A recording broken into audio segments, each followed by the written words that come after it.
Good afternoon, New York, and the rest of our listeners around the globe. My name is June Stoyer, and I'm the host of the Organic View Radio Show. Our podcast is available on iTunes, Zune, and you can also visit our website at www.theorganicview.com.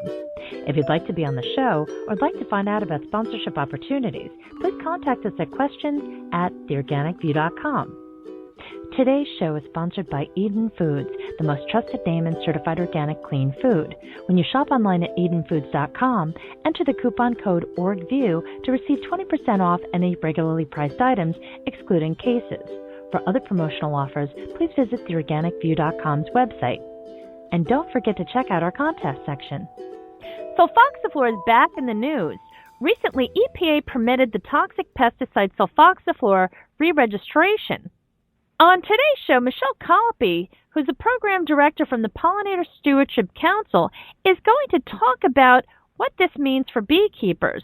So I'd like to welcome back to the show Michele Colopy. Michele, great to have you back. Hey, well, thank you. It's wonderful to be here again.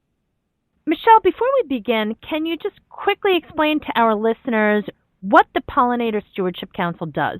Well, the Pollinator Stewardship Council is a nonprofit organization of beekeepers, and our sole focus is to educate and advocate about the impact of pesticides upon our pollinators, our managed pollinators as well as our native pollinators.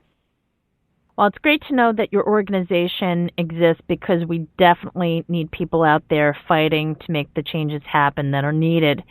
Now, in regards to this chemical, let's begin by just talking about what sulfoxaflor does and how it impacts bees.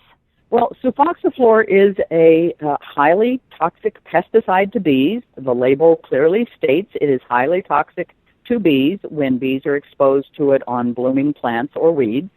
And it was originally being used when it did not have all of the data to really show the research on its full effects upon an entire hive of bees. We knew it had an acute kill aspect to it, but what was the effect of sulfoxaflor on the brood, on the lifespan of a hive? So that kind of Tier 2 data was not collected by EPA, and that's what inspired us to work with other beekeeping groups and beekeepers to file an appeal in the Ninth Circuit Court of Appeals to have the court look at EPA's rationalization for approving sulfoxaflor and point out that EPA could not use their best judgment that it was okay to register it. They actually had to have evidence and science behind their judgment. So the court agreed with us, and they vacated and remanded sulfoxaflor back in 2015. And they were supposed to, the court said, EPA had to request the manufacturer provide additional research data about the effects of sulfoxaflor upon honeybees. Well, sulfoxaflor got re-registered by EPA, and the way EPA did this is they did not collect additional research data. So they didn't really follow the court's guidelines, but what they did was they reduced the amount of the active ingredient. So they cut the active ingredient in half. So previously they were using it at, in a sense, a double strength amount, which research tells us when you use way too much of a product, of a pesticide especially, you start to build up the resistance in the pest. So it's interesting that they cut the amount in half and it's still supposed to be effective, but they also made some changes of which crops it can be used on, the timing of the application on certain crops. They have prohibited homeowners from having access to this. They're putting in some 12-foot field buffers to try and protect blooming vegetation around a crop field. So they've used the label to mitigate the risk. They still did not get the additional research. Which crops in particular did they eliminate? They removed some of the crops like cotton and citrus and soybeans, and there are certainly, They also defined when you could use it either before bloom or after bloom. But they're trying to keep it from being used on bloom. But even for those crops using it before bloom, they have different time frames of whether it's 7 days or 14 days before bloom that the pesticide can be used. But some of these pesticides, again, have a long half-life and will still stay active. So even using on leafy vegetables, bulb vegetables, then you've got, those are for harvesting before bloom, so you can apply it before bloom on vegetables, and for other plants, they're allowing it after the bloom on berries, on canola, on fruiting vegetables, on pome fruit, on some ornamentals, potatoes, stone fruit, beans, tree nuts, and pistachios. And that's on berries. On berries and things, yes, and that's after bloom. Now, again, how long this sulfoxaflor is going to stay active in the soil, or if it drifts onto other things that are in bloom. Now, if it's going to drift onto other things in bloom, on the edges, then that's still going to kill pollinators. And a 12-foot buffer really is not enough distance, and researchers are saying that's not enough of a buffer distance to make sure you have a 12-foot buffer. I know there's been some research I think it was in Iowa, that looked at buffer strips and was starting to determine that with the neonic pesticides, you almost had to have a buffer for the buffer strip. So that you had to have your crop field, a buffer strip that was not pollinator attractive, and then you could have the pollinator buffer strip. But you were almost having to have an extra buffer strip to protect the buffer because of the way these pesticides drift. That's ridiculous. It just frustrates me in one sense. It's wonderful that, yes, EPA is trying to, as they always do, mitigate the risk by the label direction. One of the other things they did was they're taking off the bee hazard statement in the environmental hazard section because EPA stated they feel that people don't read the environmental hazard statement on the labels. So it's interesting when they will admit that people don't read labels, and yet they're still trying to use the label to mitigate the risk. What are they doing to enforce, or should I say reinforce, that this is hazardous to honeybees? They are then moving the comment that this product is hazardous to bees by putting it in the directions for use, so that the directions for use will say do not apply when bees are in the area. But you still need in the environmental hazard section, and that's what we feel, they still need to put in the environmental hazard section that this is toxic to bees. You need to then doubly enforce that message. Fine, put it in the directions for use, but still keep it in the environmental hazard section that this product is toxic to bees. Because as any teacher will tell you, as any comedian will tell you, something works best when you say it 3 times, 2 to 3 times. So let's put it on the label enough. Let's use the little bee icon that says this is harmful to bees. Let's put it in the environmental hazard section that says this product is harmful to bees, and let's put it in the directions for use as well.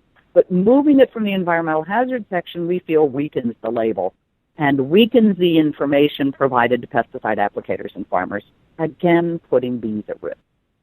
Getting back to what you were saying about the crops that were removed, I think it's interesting that citrus is one of them, because right now the citrus farmers are battling a major crisis trying to sustain the crops. Right. The citrus farmers are dependent upon the commercial migratory beekeepers to pollinate those crops. Mm-hmm. Right. So it's again just they're trying to find different ways to protect the bees from these bee toxic pesticides, and even EPA, I think, is starting to realize it's going to be difficult. When, again, pesticides do move through the system, whether it's on the air or through the soil or through the water, so that we can use the label to mitigate the risk to only a certain point, and then even that breaks down and does not protect our pollinators, because when you throw in the human factor of people having to read the label and follow directions, that's also a problem. So at least they did take the sulfoxaflor, this highly toxic pesticide, away from homeowner use, because far too many homeowners just have this bad idea, in a sense, this misrepresentation that simply because EPA registers a pesticide, it's safe. And they use that word safe in so many ways, when, again, EPA always mitigates the risk by the label. So people have got to read directions and realize that any pesticide is engineered to kill something, whether it's a weed, a fungus, or an insect.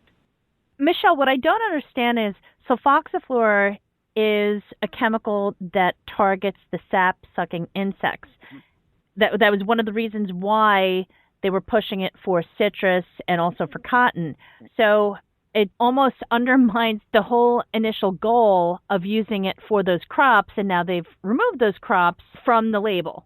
Right, for those crops, and then even though they still have some bee-attractive plants on there, but then they're allowing it to be used after petal fall, or, after the bloom is done, whether it's canola, some beans, whether it's broccoli, carrots, and onions.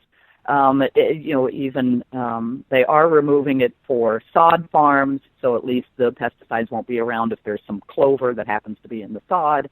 But it's interesting in that when we try to deal with, and I talked to an entomologist about this, there are in a sense kind of two types of insects, roughly, loosely. Soft and squishy, hard and crunchy. There are those that are sucking, piercing, chewing insects, and those are also honeybees and mostly other pollinators. So when you're trying to kill a pest that is a chewing, sucking insect, it's pretty much a given. You're probably going to kill honeybees too, which are soft and squishy and piercing, sucking, chewing insects.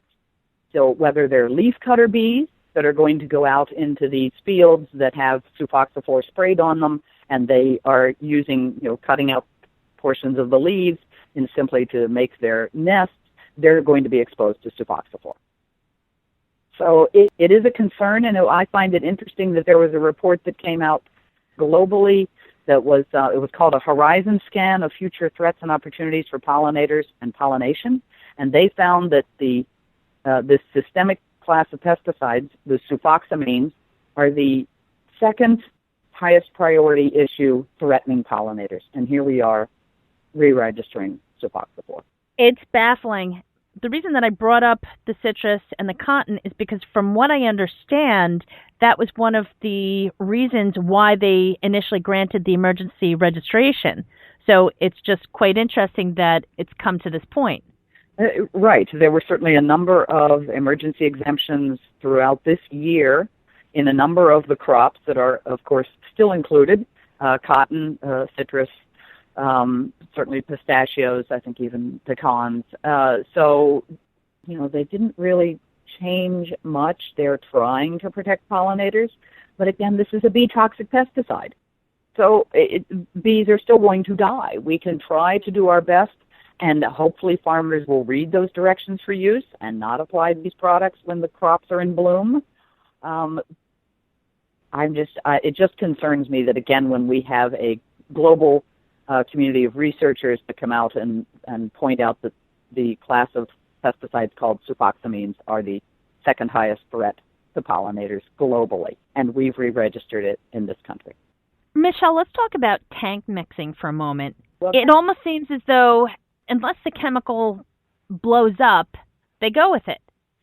Well, correct. It's certainly the label directions for tank mixing are very broad for the typical pesticide, that it will say to mix a little bit of each pesticide into a glass jar, and pretty much if it doesn't gum up, stay separated, foam up, or explode, go ahead and apply it to your crop. Now with sulfoxaflor, they did add a line item that the pesticide applicator or the farmer must look at a website within 1 week of the application to determine if sulfoxaflor can be mixed with anything else. So that's a week before someone's applying it. So, but this is the only one so far that will say that you have to check a website to a week ahead before applying the pesticide to see if it can be tank mixed or not. But tank mixes are creating these unknown chemistries that EPA is not evaluating. Certainly, I to a point can understand it. There's almost 100,000 chemicals out there. How could they know which is, the combinations are so many, we wouldn't use any pesticide. But farmers need to understand also that they are creating all new chemistry in their tank. When their pesticide spray tank is so hot to the touch because of the synergisms they just mixed up, why would they want to spray it on their crops? So that obviously when you have a temperature change in this chemistry, it should tell you there's a synergism going on. So that just this analysis of if it doesn't gum up or foam up or explode and that it's okay to apply it to the food, that's really not very good label directions.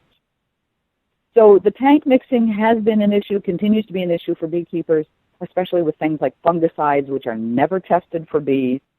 because it's meant to kill a fungus, so they don't feel they have to test it on bees. But yet these fungicides are getting mixed with insect growth regulators and other insecticides or fertilizers, creating all new chemistry, which then this is something new our bees have to fight.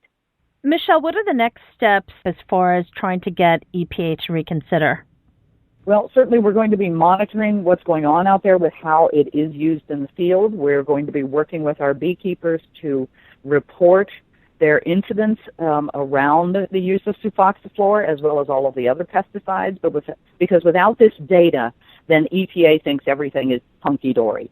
And when I hear anecdotally from beekeepers that they lose typically 20% of their bees in every crop they pollinate because of the pesticides, we have issues. But beekeepers have got to report their losses, whether it's sublethal losses or acute kills. And what's happening now is it's mostly these sublethal losses that they will pollinate, say, a crop in June. They might move to another crop in July, and by August now their bees are starting to fall apart, and they're not sure which pesticide kicked it off. Or it's the synergism of combining the pesticides from June with the ones in July that have now built up in the hive, in the honey and the pollen and the wax, and now the bees are crashing. So we have got to collect this data. We have got to get beekeepers to report their losses instead of just complaining to each other. Thank you. Michele, I appreciate all of your time for coming on the show today. Could you just once again share your website with our listeners? Yes, that would be wonderful. So the Pollinator Stewardship Council website is www.pollinatorstewardship.org. Folks, it is that time of the year again. If you can make a donation, or if you're looking for an organization to make a donation to, please consider supporting their efforts. Thank you for tuning in. This has been June Stoyer with the Organic View Radio Show. Have a great afternoon.